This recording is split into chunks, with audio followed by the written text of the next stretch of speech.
విప్పుకుంటూ ఒక్కొక్కటి పరిష్కరించుకుంటూ ఈ రోజు వరకు పరిపాలనను ప్రజల వద్దకు తీసుకెళ్ళాం. గతంలో ముఖ్యమంత్రిని చూడడమే గగనమై ముఖ్యమంత్రి గారి దర్శనమే ఒక భాగ్యం అన్నట్టుగా వ్యవహరిస్తే ఈరోజు నిత్యం ప్రజలలోనే వండుకుంటూ ప్రజల సమస్యలు వినుకుంటూ వాళ్ళ బాధలు వాళ్ళ దుఃఖాన్ని అర్థం చేసుకొని పరిపాలనలో వాటికి పరిష్కారం చూపించే దిశగా మా ప్రభుత్వం పనిచేసింది. నాకు సంపూర్ణమైన సంతృప్తిని కలిగించింది ఈ 100 రోజు పరిపాలన. డిసెంబర్ 7 నాడు మొదలైన పరిపాలన మార్చి 17కు 100 రోజులు పూర్తి చేసుకుంటున్న సందర్భంలో ఈ 100 రోజుల పరిపాలన ప్రజలు మా పట్ల చూపించిన సానుభూతి, మేము గత ప్రభుత్వం సృష్టించిన సమస్యల్ని పరిష్కరించే విధానంలో విఘ్నులు కానీ తెలంగాణలో ఉన్న కవులు కళాకారుల నుంచి మొదలు పెడితే ప్రతి ఒక్కరూ మాతో పంచుకుంటున్న విషయాలను దృష్టిలో పెట్టుకొని నాకు సంపూర్ణమైన సంతృప్తి కలిగించింది 100 రోజుల పరిపాలన. కానీ 100 రోజుల పరిపాలనతో సమస్యలన్నీ పరిష్కారమైనవని మేము భావించడం లేదు. ఇంకా బాధ్యతతో ఇచ్చిన 6 గ్యారంటీలలో మిగిలిన హామీలను కూడా అమలు చేస్తూ రాష్ట్రంలో ఉన్న ఎన్నో అపరిష్కృతమైన సమస్యల్ని పరిష్కరించుకుంటూ ముందుకు వెళ్తూ అధికారం చేపట్టిన 48 గంటల్లోనే ఆర్టీసీ బస్సుల్లో ఆడబిడ్డలకు ఉచిత ప్రయాణము కల్పించి ఈ రోజుకు దాదాపుగా 26 కోట్ల మహిళలు ఉచితంగా బస్సు ప్రయాణాన్ని వినియోగించుకున్నారు. రాజీవ్ ఆరోగ్యశ్రీ ద్వారా 10 లక్షల రూపాయలు ఉచిత వైద్యానికి కాంగ్రెస్ పార్టీ ఏర్పాటు చేసింది. ఇదే కాకుండా మహిళలకు ఇచ్చిన మాట ప్రకారం 500 రూపాయలకు సిలిండరు అమలు చేసినాం. ఈ రోజు వరకు దాదాపుగా 8 లక్షల మంది మహిళలు ఇప్పటికే 500 రూపాయలకు సిలిండర్ కొనుగోలు చేయడం జరిగింది. వాళ్లకు నగదు బదిలీ చేయడం జరిగింది. అదేవిధంగా 200 యూనిట్ల వరకు ప్రతి ఇంటికి ఉచితంగా ఇచ్చే విద్యుత్తు జీరో బిల్లులు ఇప్పటికి దాదాపుగా 37 లక్షల మందికి ఉచిత బిల్లులు జీరో బిల్లులు చేరవేయడం జరిగింది. మిగతావి కూడా 7 జిల్లాలలో మహబూబ్ నగర్ లోకల్ బాడీ సంస్థలో ఎన్నికలు రావడంతో ఎన్నికల కోడ్తోని ఎన్నికల అధికారులు జీరో బిల్లులు అక్కడ ప్రజలకు ఇవ్వడానికి నిబంధనలు అడ్డు రావడంతో వాళ్ళకి అది అందుబాటులోకి రాలేదు. మొన్నటికి మొన్న ఖమ్మంలో ఇందిరమ్మ ఇండ్లు 4.5 లక్షల ఇండ్లు ప్రతి నియోజకవర్గంలో 3,500తో ఇవ్వడమే కాకుండా 22,500 కోట్ల రూపాయలతోని ఇందిరమ్మ ఇండ్ల నిర్మాణ కార్యక్రమాన్ని కూడా లాంఛనంగా ప్రారంభించుకున్నాము. ఇదే కాకుండా 3 నెలల్లో 30,000 ఉద్యోగాలు పారామెడికల్ సిబ్బంది కావచ్చు, పోలీసు సిబ్బంది కావచ్చు, ఎక్సైజ్ సిబ్బంది కావచ్చు, ఫైర్ స్టేషన్కి సంబంధించిన వాళ్ళు కావచ్చు, గురుకుల టీచర్లు కావచ్చు, సింగరేణి ఉద్యోగులు కావచ్చు, రకరకాల శాఖలలో 30,000 ఉద్యోగాలు 3 నెలల్లోనే చేపట్టి ఒక చరిత్రను సృష్టించింది మా ప్రభుత్వము.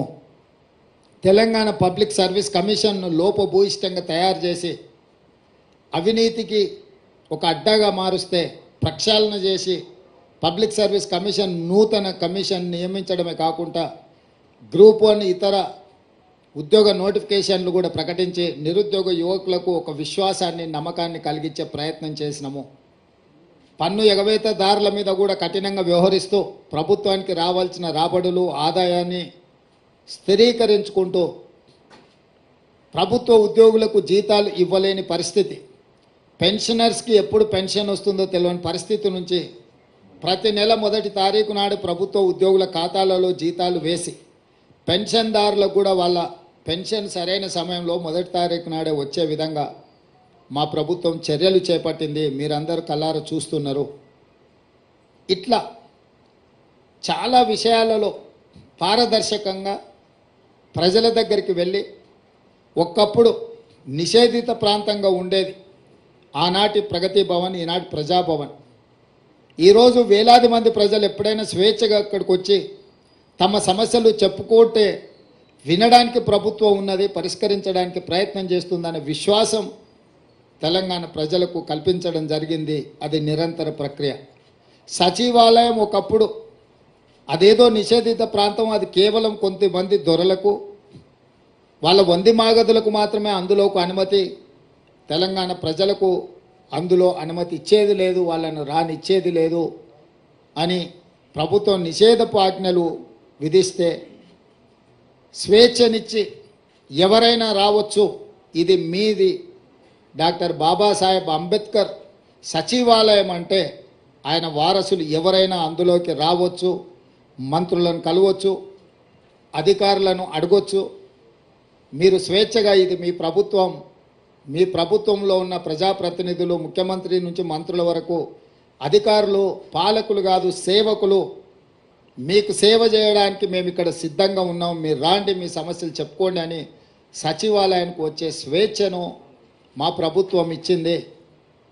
ఒకనాడు ఉద్యమాల ద్వారా తెలంగాణను సాధించినమన్న బీఆర్ఎస్ పార్టీ అధికారంలోకి వచ్చినంబడే ధర్నా చౌకును మూత వేసి ఈ తెలంగాణ ప్రజలకు స్వేచ్ఛ లేదు, మిమ్మల్ని నిషేధిస్తాం, నియంత్రిస్తాం, నిర్బంధిస్తాం, మీరు మా చెప్పు చేతల్లో కట్టు బానిసలుగా ఉండాలి అని శాసించి పాలించాలి అని అనుకుంటే, మేము వచ్చిన తర్వాత అదే ధర్నా చౌకును తెరిచి స్వేచ్ఛగా బీఆర్ఎస్ నాయకులు ధర్నా చేసుకోవడానికి కూడా అనుమతి ఇచ్చి, గతంలో వాళ్ళు చేసిన పాపాలను దీక్షల ద్వారా కొంతైనా కడుక్కుంటారు, ప్రజాస్వామ్యంలో ప్రతిపక్షాలు ప్రజా సమస్యల్ని ప్రస్తావించాలి, వాటిని మా ప్రభుత్వం పరిష్కరించాలన్న స్ఫూర్తితోని టీఆర్ఎస్ నాయకులను కూడా స్వేచ్ఛగా ధర్నా చౌక్లో ధర్నాలు చేసుకోవడానికి తెలంగాణ ప్రజలకు స్వేచ్ఛ ఇచ్చినాం. అదేవిధంగా పౌర హక్కుల సంఘాల నుంచి ప్రజా హక్కుల సంఘాల వరకు, లేకపోతే వివిధ సంస్థలు ప్రజల కోసం నిరంతరం పనిచేసే వాళ్ళను సచివాలయానికి పిలిచి ముఖ్యమంత్రిగా నేనే స్వయంగా ఆ సంఘాలతోని సంస్థలతోటి సంప్రదించి ప్రజల యొక్క హక్కులకు భంగం కలిగించే నిర్ణయాలు అవి ఏవైనా వాటిని పరిష్కరించే విధంగా వాళ్ళందరితో కూడా కూర్చొని మాట్లాడుకోవడం జరిగింది.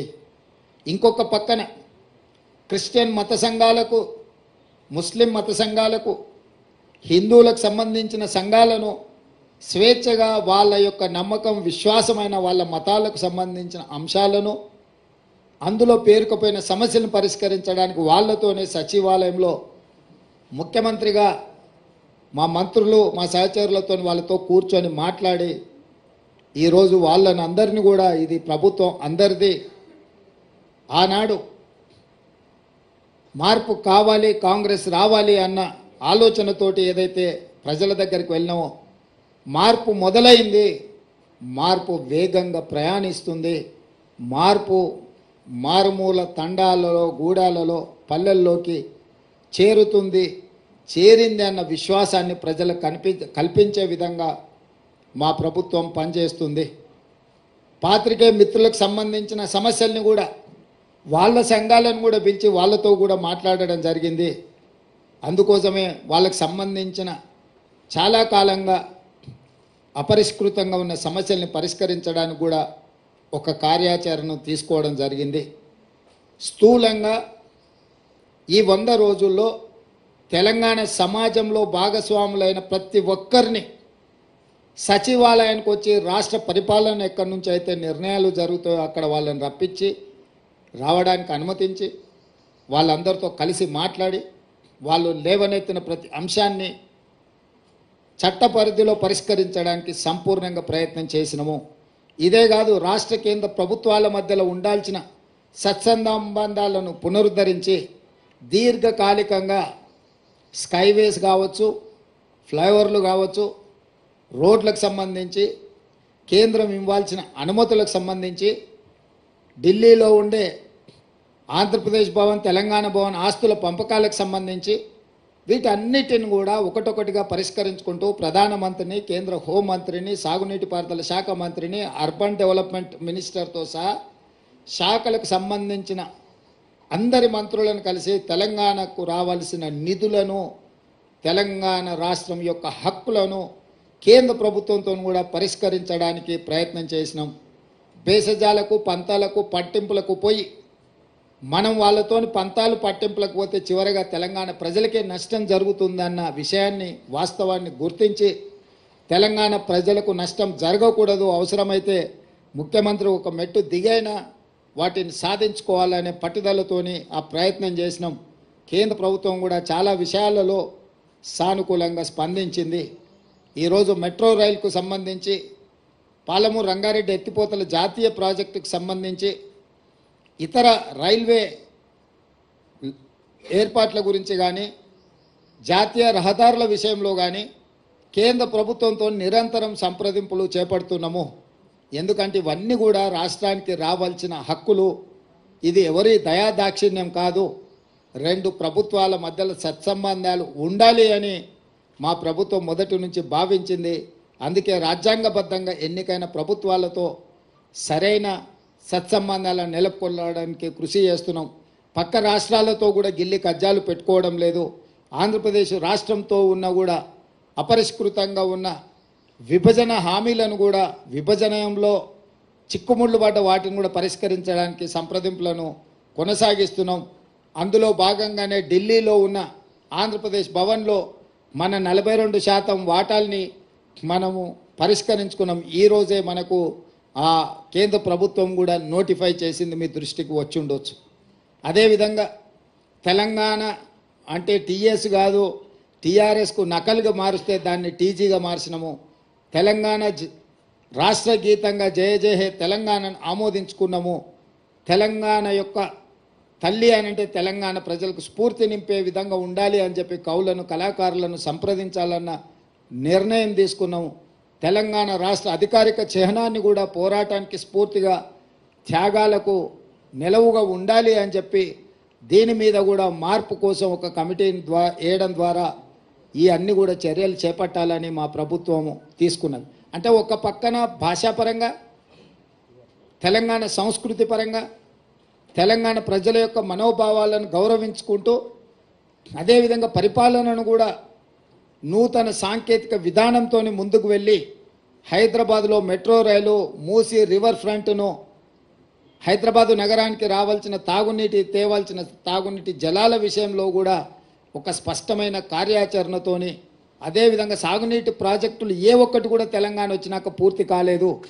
ఉమ్మడి రాష్ట్రంలో మొదలైన ప్రాజెక్టులు కావచ్చు, తెలంగాణ రాష్ట్రంలో వచ్చినాక కేసీఆర్ పిలిచిన ప్రాజెక్టులు కావచ్చు, ఒక్కటి కూడా పూర్తి కాలేదు. వాటిని పూర్తి చేయడానికి కూడా ఒక మంచి కార్యాచరణను తీసుకొని మేము ముందుకు వెళ్తున్నాము. మా సహచర మంత్రులందరూ కూడా బాధ్యతాయుతంగా రోజుకు 18 గంటలు పనిచేస్తూ ఈ ప్రభుత్వానికి తెలంగాణ రాష్ట్ర ప్రజలకు మంచి పేరు, తెలంగాణ మోడల్ని ఇదొక వైబ్రెంట్ తెలంగాణ అని నిరూపించే విధంగా ఈరోజు మా సహచర మంత్రులందరూ కష్టపడి పనిచేస్తున్నారు. మనస్ఫూర్తిగా సహచర మంత్రులను కూడా నేను అభినందిస్తున్నా. మా శాసనసభ్యులు కూడా ఎక్కడికక్కడ ప్రజలతో మమేకమై ప్రజల దగ్గరికి వెళ్ళి ఆర్భాటాలు హంగులు లేకుండా పోలీసు సైరన్లు లేకపోతే ముందల వెనకాల బార్లు తీరిన కార్లు కాకుండా మేము ప్రజలలో మమేకమవుతాం, ప్రజలు ఎన్నుకుంటేనే మేము ఈ స్థాయికి వచ్చినామని మా శాసనసభ్యులు కూడా ఒక బాధ్యతతో వ్యవహరించడం ఇవన్నీ కూడా మాకు సంతృప్తినిచ్చింది. వీటన్నిటిని దృష్టిలో పెట్టుకొని 100 రోజులు సహకరించిన మీడియా మిత్రులకు అదేవిధంగా తెలంగాణ సమాజానికి మనస్ఫూర్తిగా వారికి కృతజ్ఞతలు, ధన్యవాదాలు. పిసిసి అధ్యక్షుడిగా అదేవిధంగా తెలంగాణ రాష్ట్ర ముఖ్యమంత్రిగా వాళ్ళందరికీ కృతజ్ఞతలు తెలియజేస్తున్నా. మీడియా మిత్రులకు కూడా ధన్యవాదాలు. కొంత సంవయనం పాటించి మీరందరూ కూడా తెలంగాణ ప్రజలకు కావాల్సిన విషయాలను ముందుకు తీసుకొస్తున్నారు. మీరు కూడా భవిష్యత్తులో ఇదే విధంగా సహకరించాలి. తెలంగాణ రాష్ట్రాన్ని అభివృద్ధి పదం వైపు తీసుకువెళ్దాం. 10 సంవత్సరాల్లో జరిగిన నష్టాన్ని, వచ్చిన కష్టాన్ని మనం ఎదుర్కొని నిలబడి దేశం ముందు వైబ్రెంట్ తెలంగాణను మనం నిలబెడదాం. ఈ తెలంగాణకు ఒక మెగా మాస్టర్ ప్లాన్ తయారు చేస్తున్నాం, వైబ్రెంట్ తెలంగాణ 2050. దాంట్లో భాగంగా మీ అందరి సలహాలు సూచనల కోసం ఎన్నికలు ముగిసిన వెంటనే సంప్రదింపుల ప్రక్రియ మొదలుపెట్టి ఒక మంచి ప్రణాళికను 2050 కోసం తెలంగాణ అభివృద్ధిని, తెలంగాణ సంక్షేమాన్ని ముందుకు తీసుకెళ్లడానికి మా ప్రభుత్వం వస్తుంది అని చెప్పి మీకు అందరికీ తెలియజేస్తున్నాను.